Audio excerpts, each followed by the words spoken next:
দর্শক, আমি আছি ঐতিহ্যবাহী ইমামবাড়ি। আজ 10 মহরম, পবিত্র আশুরা।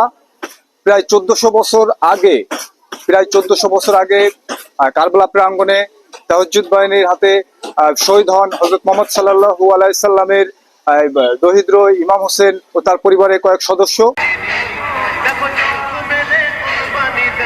বুধবার সকালে পবিত্র আশুরা উপলক্ষে যশোরে তাজিয়া মিছিল বের করা হয়।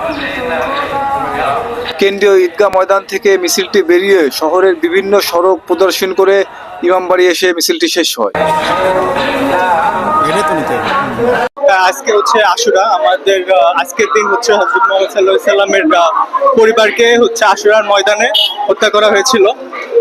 এই কারণে আমরা হচ্ছে আজকে এটা শোক পালন করার জন্য প্রতি বছর যশোর আমরা ঈদগাহ ময়দান থেকেই মুরলী ইমামবাড়ি পর্যন্ত এই যে একটা শোক র্যালি করি।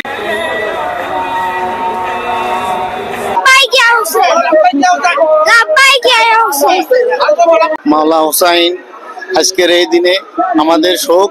আজকে মাওলা হুসাইন কারবালার ময়দানে শহীদ হয়েছিল, সেই স্মরণে আজকে আমরা আজকে পতরলি আপনারা সবাই আজকের এই শোক স্মরণে সবাই আমাদের শোকে সংগঠিত।